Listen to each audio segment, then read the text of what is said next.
Well, hello everyone. Welcome back to Slayer Talk. My name is Mark. With me as always is my fiance for now, Carol. How you doing today, Carol? Hey, what's up? Not much. It has been a good week here. It's January 26th, 1997. I almost said 1999. Wow. He's so excited about the wedding. He can't keep the year straight. 1999. And we are talking about Slayers and talks.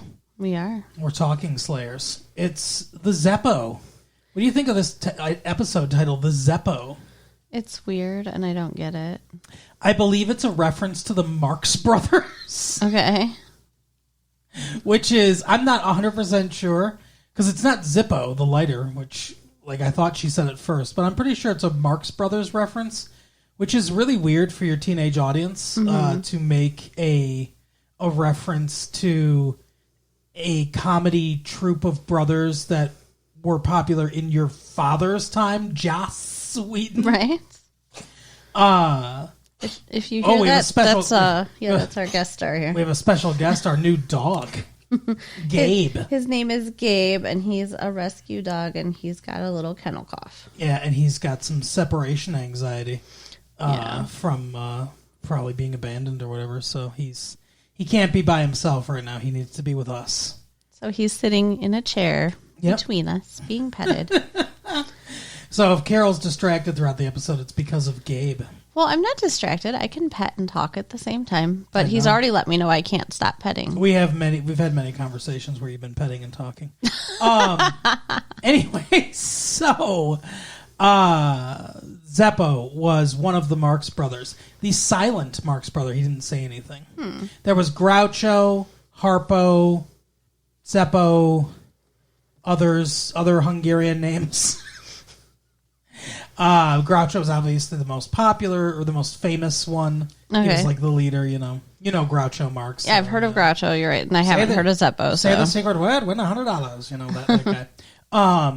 Anyway, so I believe that's what the reference is. And who's the Zeppo?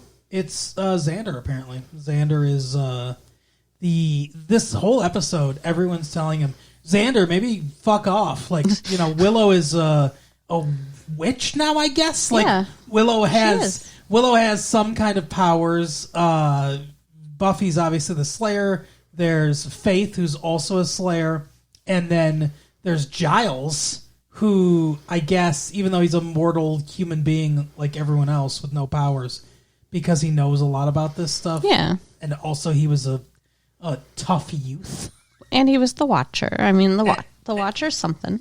And he fucked Buffy's mom. It's quite the resume. But anyway, yeah, I liked this episode in general. One thing I didn't like about this episode, though, is I don't know if they're just putting on hold the fact that Giles isn't the Watcher anymore, but nothing is different. But they said he's not. Like, they brought that up. Yes, they make that reference a couple times of, like, I'm not your Watcher anymore, Buffy, or whatever. And I'm sorry, I can't be a Watcher anymore, Buffy. The council ignored his calls when he was trying to tell them, but other than that, those couple lines, nothing else is different. He helps them research the evil. He has all the books. He performs every function that he does as a Watcher, and he helps them fight it like he usually does. You know what's different? His paycheck. I guess. Because now he's just a librarian instead of the librarian and the Watcher. So he's probably only getting like half a paycheck or something. Wow, they must pay the Watchers, I guess. I never even thought about that. Well, I mean, I assume so. But maybe not. Maybe he's just volunteering, in which case, how do you get fired from a volunteer job? Yeah, I don't know. I don't know anything about it. But so that kind of bothered me. It's like where's the new Watcher? They should have assigned a new Watcher to Buffy and Faith, and the new Watcher should be there. There's no conflict with that. We don't see any consequences of that decision. That was like a bombshell decision in the last episode, a cliffhanger-y type thing, and we don't see any consequences of it. Now, if they completely ignore it And he's just like, every episode he's just like, but I'm not your watcher anymore, Buffy. But let's do everything as normal. And that's the only thing that's different. I'm going to be pissed. Mm-hmm. But if it's just on hold while they hire another actor or whatever to be a new watcher, and then there's conflict between Rupert and the new watcher, then I guess that's fine. I guess it's fine that they're taking an episode off from that storyline. Because they want to focus on Xander. I mean, I'm sure it would take them a while to replace a watcher. Yeah. So, we'll see. But yeah, that kind of bothered me, that we don't get any resolution to that. But like I said, I'm assuming it's coming. But we take a day off to go on the adventures of Xander, Zeppo. Yeah, the whole episode is pretty much Xander's point of view. Mm-hmm. I mean, most of it. Yeah. And it's Cordelia acting a lot like she wants Xander back, in my opinion. She definitely wants his attention. Yes. I think she enjoyed that he regretted what happened and was always like kind of like placating to her and like, she's not wanting him to be done with that. But she went from completely ignoring him. Leave me alone. I don't want to talk to you anymore. Stop talking. I'm going to ignore you in the hallways. She went from that to coming up to him at every chance she gets to say, like, oh, you're a fucking loser, I guess, huh? You don't have cool. You're not a cool guy. Yeah. So that's a sign of, like, she's still interested in him. Because she's pouring a lot of energy into him. I don't think she has much to pour her energy into now, unfortunately, because she used to be popular. She's not popular anymore. She used to have him as a boyfriend. Now she's single. She used to spend her time with the Scooby Gang. She's not doing that. So I don't think she's a cheerleader or anything anymore either. It's like... Right. She does reference the Scooby Gang, though, a few different times. Mm-hmm. But, so this episode, as we said, is focused on Xander, who is he's feeling bad about himself. We open where they're attacking and fighting like these demon looking things, demon vampire-y like hybrid type things, and they've killed them. And Xander's like crawling out of rubble or whatever, and they're all like, Xander, maybe you shouldn't have jumped into the fray or whatever. And he's like, hey, I played a valuable role. Like I distracted that one because it was pummeling me. They're like, you should be action adjacent. I liked that line. Yeah. But I do think they're trying to coddle him a little too much, don't you? Like, everybody else is just so great. Willow can't get killed. Like, right, yeah. I mean, it's weird. Yeah, Giles and Willow are both not tough, so... Yeah, and like I said, Giles is just because he has some knowledge and stuff like that. He was a 50s greaser or whatever in England. Which, 50s greasers in England existed in the 70s. England's 20 years behind us. Okay. So Happy Days was super popular there.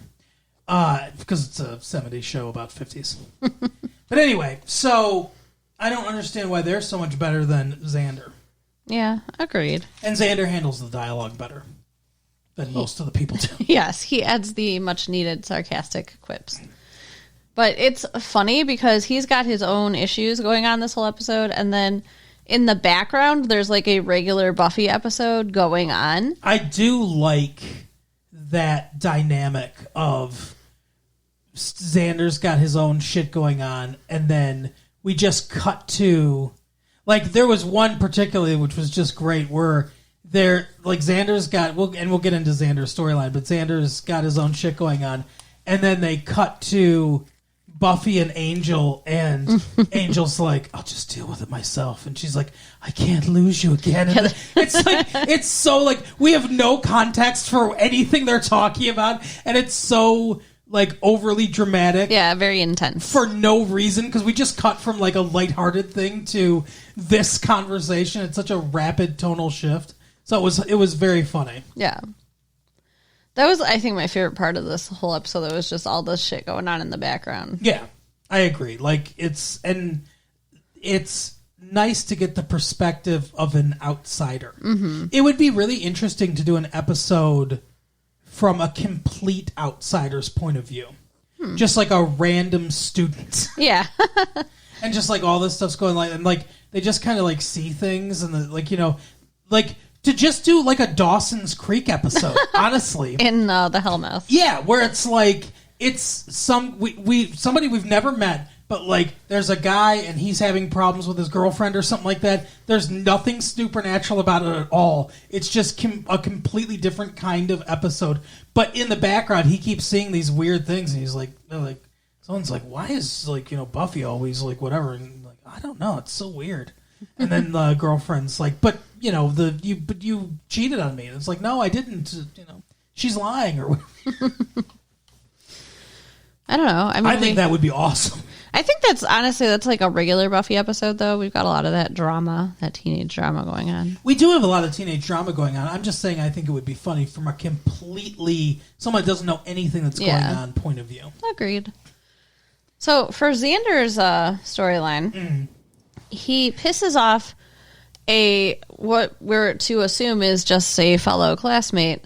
Yeah, yes. Because he's out in the field, like begging to be thrown the ball while these guys are tossing the ball around. Yeah, it's so weird. It was really pathetic and sad. He's just been emasculated in the previous scene by Buffy and Willow and Giles saying like, why don't you get fucked?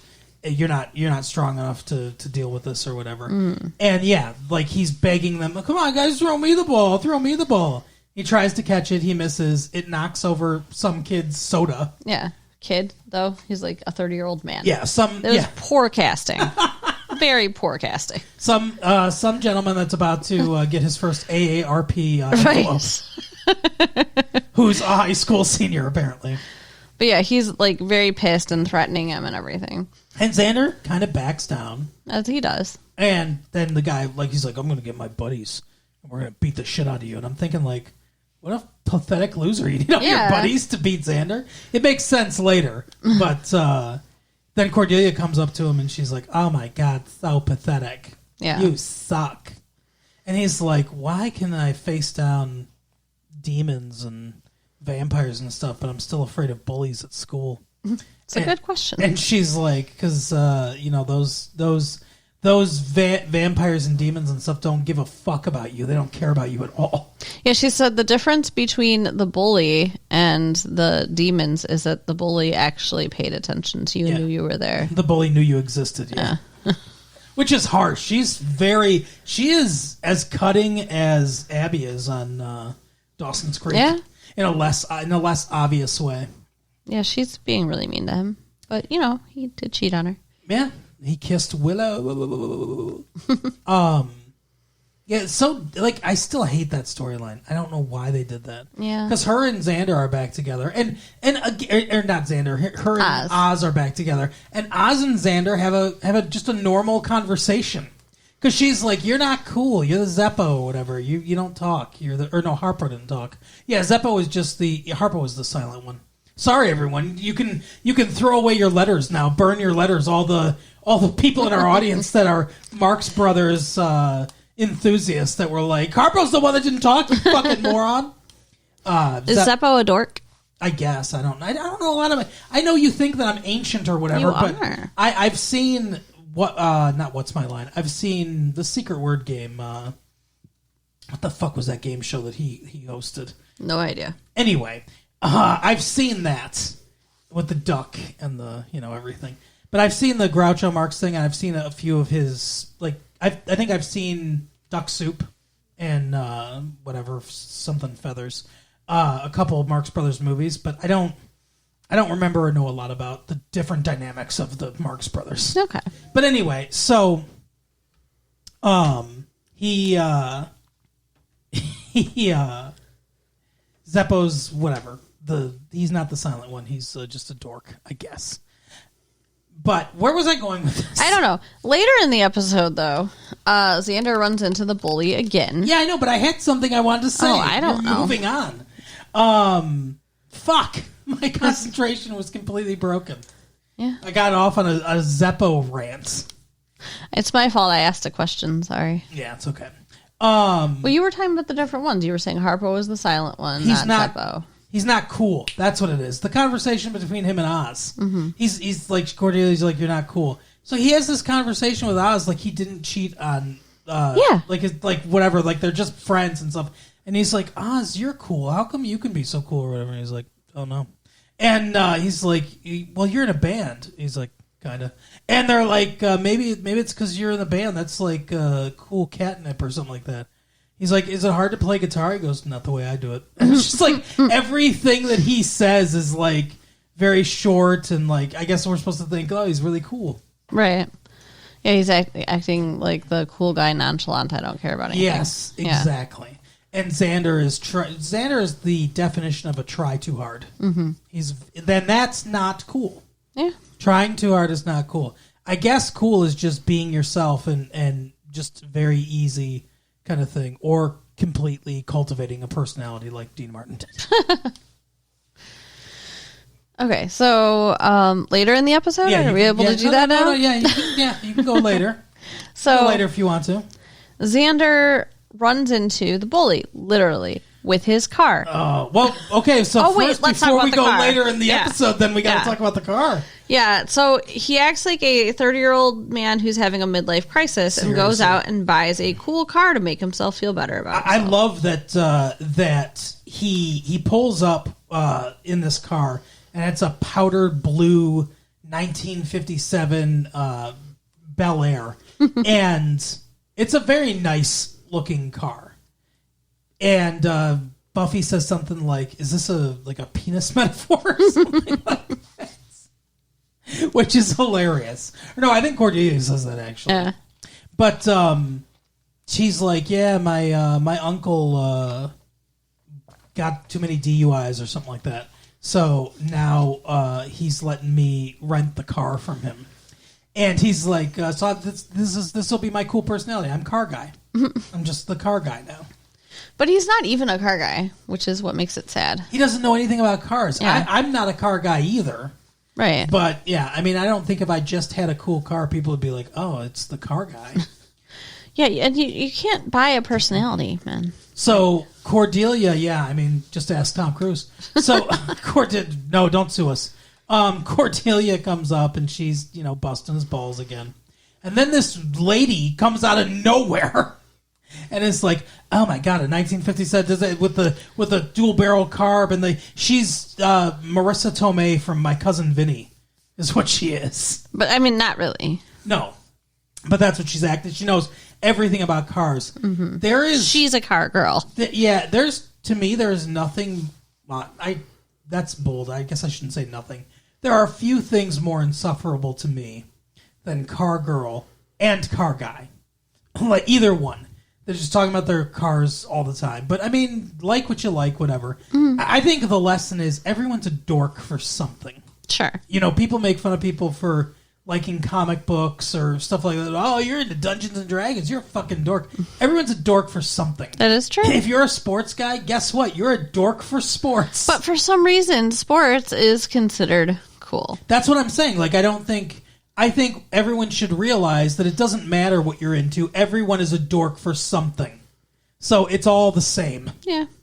But yeah, I think they can be really insufferable. And she is very insufferable. Yes. She's like, come on, let's go on a date. Drive me in your car. Yeah, and she's talking about the guys she dated before. She's like, Mike with the Corvette, not Mike with the Roadster.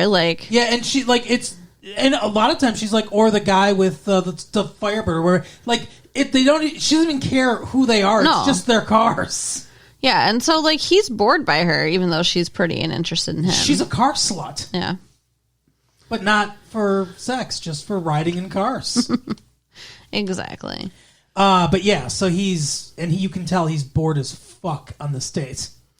And then he runs into he runs into literally. This guy. Yeah, he hits him with his new car. Not his body. He hits the car he's in. Yeah. So he gets out and he goes walking over, and the guy gets out of the car. He's like, "Oh shit, it's him again." And he's like, I'm gonna fucking end you. He pulls out a gigantic knife. Yeah, the knife from Crocodile Dundee? Right? It's bigger than that knife. Xander's like, are we sure that's not a sword? Right. There were some very funny lines. This was a really funny episode because Xander's a funny character. But yeah, he's like, her name's Katie, the knife. And he's like, you know what the difference between you and me, Xander, is? He's like, I'm thinking Katie. And And like the girl that he's supposed to be dating is just kind of standing there or whatever. And so he's threatening him with his life. I'm gonna fucking gut you or whatever. And I'm thinking, like, is this a Stephen King movie? What the fuck?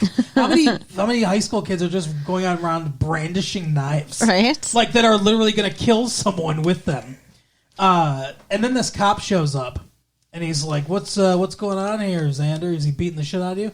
And the guy's like, "We're just wrestling." And he's like, "What do you say?" And he's like, "No, we're just wrestling. We're just blowing off some steam." Which, like, why? Why would you protect this guy? I don't know. Like, that was your opportunity to be like, no, this crazy guy has a giant knife. He's going to kill me. Right. And then the police would take him away and you would be safe. Maybe. I mean, it turns out probably not, but... You don't think the police would have taken him away? The police would have taken him away, but, like, what were they going to do? Put him in a jail cell. I guess. I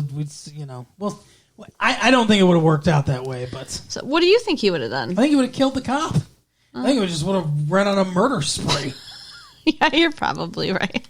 But anyway, so the cop leaves, and he's like, "Xander, that was fucking cool. You could have narked him, and you didn't. I think you're the best, and your girl is whatever nice too.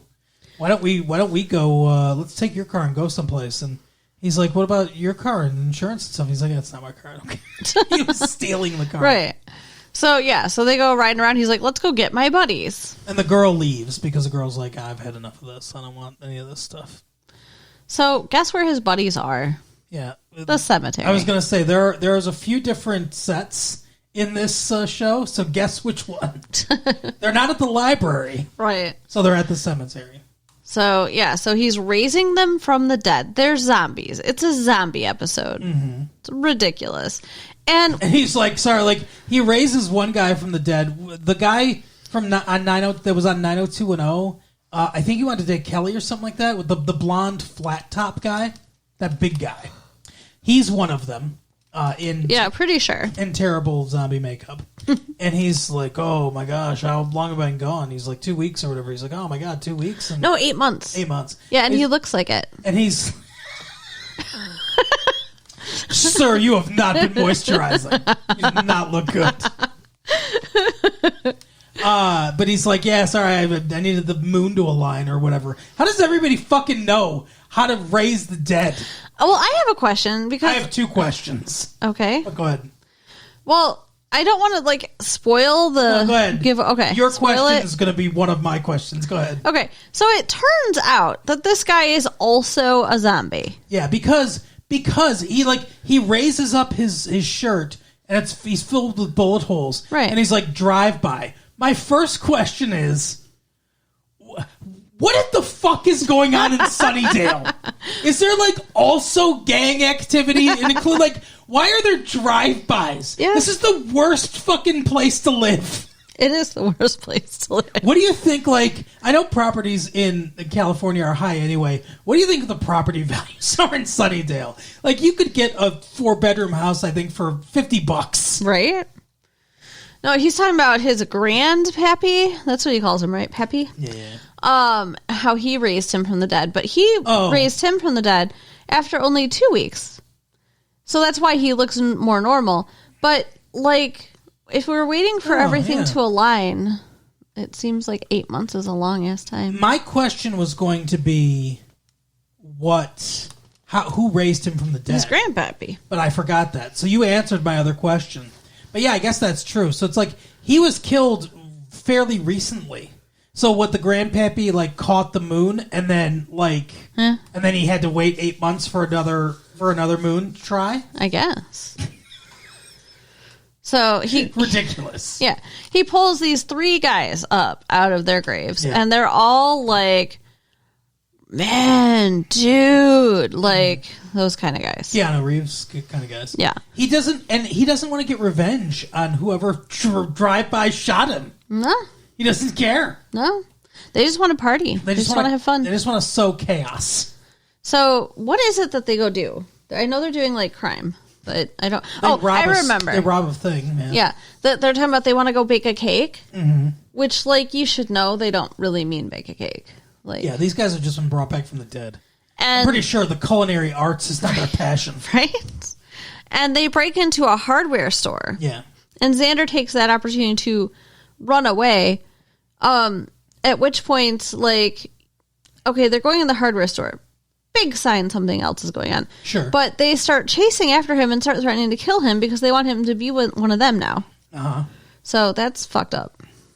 Like, yeah, because that's when we get the reveal, because he's like, oh, you should be in the gang, Xander. And he's like, yeah, I'd love to be in your gang. And they're like, what do I have to do? We have to kill you. And then what? Wait 8 more months to raise him from the dead? Yeah. I guess so. Like, what the fuck? Although maybe if they killed him that night, they could bring him back that night because the moon's still alive. I guess. I don't know. There's a lot of loopholes to the zombie group. There is. But it turns out that the cake they're baking is, yellow uranium cake, right? That's what that means? Yellow cake uranium, yeah. Because they're making bombs. God, it's the most delicious sounding radioactive material. And they put the bomb, guess where? The high school, because that's what makes sense, because that's the place that you'd want to blow up. And they're essentially making an atomic bomb. Where did they get access to yellow cake uranium? The hardware store. Weren't you paying attention? There's not yellow cake uranium just in a regular hardware store. I know. It's such a highly regulated thing. I mean, okay, maybe it's not yellow cake uranium, but then why'd they say So they wanted to delicious. bake a cake? I don't know. I think they probably did it with fertilizer and stuff. Like, that's more easy way to do it. Timothy McVeigh style. Timothy McVeigh? The Oklahoma City bomber. You know. I don't. You know what I was wondering, Terry though? Nichols, yeah. What? The bomb had a timer on it. Did. All bombs have timers on them. Well, mostly, yeah. So when, like, people are making bombs, they also have to somehow construct and attach a timer? That just seems really complicated. I'm pretty sure they just buy a timer. It's just a component of a bomb. Somebody else made it. Okay. And like, how do you make it so that the bomb goes off at the same time as the timer goes down? I don't know exactly how all bombs work, but I think in general they use plastic explosives, plastique, which is like I think it's nitroglycerin filled or whatever. So that's highly explosive and volatile. And I think, and late fee 1994 at AOL.com, if you're a bomb maker, if you bought the Anarchist cookbook, yes, and figured all this shit out or whatever, you know how to make napalm. But anyway, so basically the timer, what it does, because they always have those wires going there, the timer creates a spark. So when it gets to 0, a little electricity goes through there, creates a spark, and that spark starts the chemical reaction, which causes the explosion. Interesting. That's, I think, in general how it works. So I had an issue with this bomb too. Yeah. When we get to the bomb part. It looks too Hollywoody. Well, it does. But also, like, it's ticking.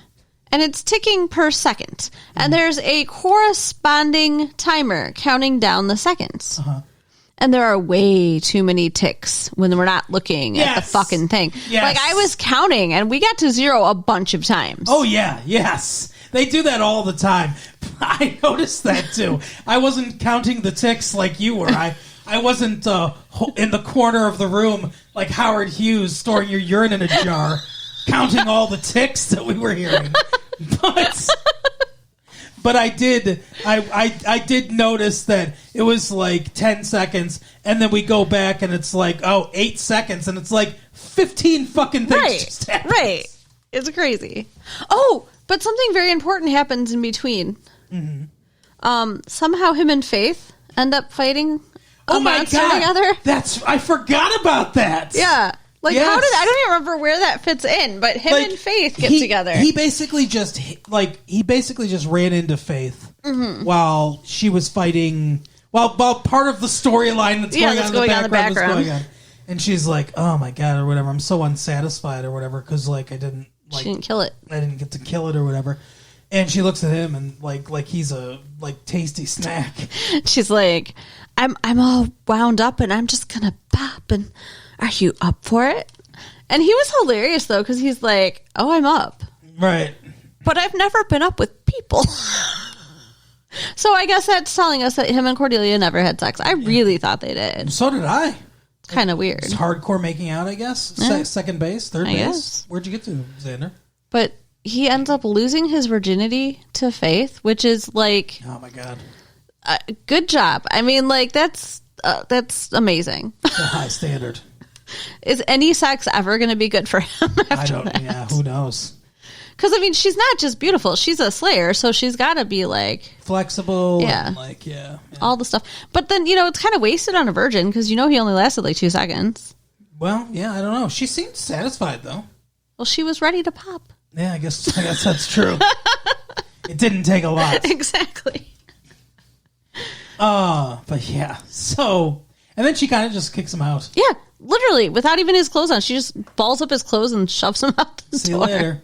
Got a shower, bye. Thanks for the dick. Weird. But anyways, yeah, so he has sex with Faith, and then he's like, I'm gonna stop this bomb plot. And he goes up to Buffy, and that's when he interrupts the fucking love scene between Buffy and Angel. Like, I don't want to lose you again and everything. It's so funny. And, like, he's, like, in the corner, they look, and he's just like, yeah, I'm interrupting something. So then he tries to go to Giles, and Giles is talking with Willow or whatever. And it's like, we have to make a pentagram, and, like, Yeah, it's all very intense. Like, they're very focused. Well, because the lighting Hellmouth changes, like, everything changes. We do know that, like, the plot going on in the background is that the Hellmouth is supposed to be opening, which is going to bring, like, destruction to the whole Earth. It's like the end of the world. Yeah. It's a very serious plot that's just going on in the background. So they're trying to stop the apocalypse while Xander's dealing with zombies and losing his virginity to Faith. Yeah, it's like a end of the season kind of episode, but we don't see any of it, which just makes it even funnier. And then it turns out that, like, the monster they're fighting looks like a giant ant or whatever, like a many-headed ant. An ant? The face looked like an ant to me, like an ant's face. Like a giant ant face. But there was like 8 heads or something. It seemed like tentacles. Yeah. And Rupert's like, it's, oh my god, it's grown. Oh my god, yeah. And then later they're talking about how they saw its face. Yeah, its true face. Yeah. Willow's like, I'll never forget its face. Well, it's a real face. Like, it's just going to haunt her nightmares. At the end of the episode, Giles is, like, black and blue around his eye. And Buffy, like grabs his hand, and she's like, I can't believe, what you did, though. Like, that was the bravest thing I've ever seen. It's like, oh, it's all in a day's work, whatever. Like, it was so funny. I loved this episode. But so Xander tracks down the gang because he's like, I have to stop this. They put a bomb in the school, or they put a bomb somewhere. I got to stop them. And he drives by, and they're like, hey, it's our wheels. And then he grabs one of the zombies, and he's like, he's driving away as he's holding him out the door, and he's like, where's the bomb? He's like, oh my god, this hurts so much. Where is it? It's at the school. Where in the school? It's in the boiler room. He's like, okay, and now this part's really important. You better not fucking lie to me. You ready? And he's like, yeah. And he goes, how do you disarm it? And then bang! He decapitates. He hits a fucking, like, mailbox, and his head comes off. And Xander's like, I guess I could have cut out that middle part. It was awesome. So then he goes to the school. The Hellmouth stuff's all happening in the school too. So they're all they're in different rooms, but they keep passing each other. He gets down to the boiler room and stuff, and there's a cult of like zombie-like people or whatever, not zombie-like people, demon-like people that are trying to resurrect this demon. They're trying to open the Hellmouth. So, like, Buffy and them are trying to stop them as well, but they're also running around the school. And Xander gets to the school, and he's like, the guy from 90210, the big guy, he, like, throws a vending machine on him and crushes him. So he's got 2 of them, 2 of the 4 so far. And then the leader guy comes in, and he's like, Xander's like, all right, now it's your turn. Let me tell you what's going to happen. This is going to be the worst night of your life, or whatever. Yeah. And the guy just turns around and runs away. And Xander's like, let's talk. It's awesome. So then they get down to the boiler room. The other guy gets killed by the fucking demons running around. They just, like, they're like, he's like, oh my God, I don't know what to do. You know, I need some help or whatever. And they come in and you just hear, they shred this guy. It's like, oh, that's good. So then they're in the boiler room and it's counting down. And this whole episode has been like, oh, you're afraid, Xander. You know, fear is what holds you back or whatever. And it's him and the original guy, the drive-by guy. And he's like, no, I'm not letting you out. I'm not letting you out of this basement. And he's like, then we'll both die. And he's like, yeah, I guess we will. And he's like, well, what do I care? I'm already dead. And he's like, yeah, but being dead like you're dead, walking around with your drinking buddies and shit, is a lot different than being blown up dead, swept up by the janitor in little pieces. He's like, I don't think you're ready for that. He's like, are you? And he's like, well, I guess we'll find out. I guess we'll find out who has more fear. And they just stand there because he knows the guy knows how to disarm it. He doesn't know how to disarm it. So he just kind of waits there and they play a game of chicken until like 3 seconds. And then the guy pulls the battery or the thing out, the timer out, and disarms the bomb. Yeah, I mean, it was amazing. Xander did a really good job. I was really impressed with how composed he was. And Xander's like, all right, I guess it's time to leave or whatever. They just leave the bomb there. Like a janitor's going to come down to the boiler room and find that bomb and be like, what the fuck is this? And then they're going to have to like call the bomb squad to come dispose of it. But anyway, so Xander like leaves or whatever, and the guy's like, yeah, just you fucking wait. Xander, look around, you look over your shoulder every day. Like, and Xander's already walked away, but he's like muttering to himself, like, look over your shoulder every day. When you least expect it, I'm going to get... And then one of those fucking zombie thing or the demon things runs up and just kills him, shreds him up. So he's gone. And then the next day, Xander is walking around with his head high, with the swagger, and Cordelia tries to insult him, and he just completely blows her off. He ignores her, and he's just cool and calm, and he's not the Zeppo anymore. He has become the Groucho. He's grown big bushy eyebrows and a mustache. So somehow, sex with Faith and killing some zombies made a man out of him. Yep. But it wouldn't it? I would have to think, yeah. But anyway, that is the episode. Very, very good episode. Yes. If you missed it, sorry for you. Yeah. Try to catch it in reruns because it's a good one. Yep. But anyway, Carol, why don't you tell the people where they can go to have sex with Faith? If it were only that easy, you can write us at latefee1994@AOL.com. We'll ask her for you. Check out our website at www.retrolatefee.com. Her contact details are not on there, though. And share the tapes with your friends. All right, we'll see you next time. Bye. Bye.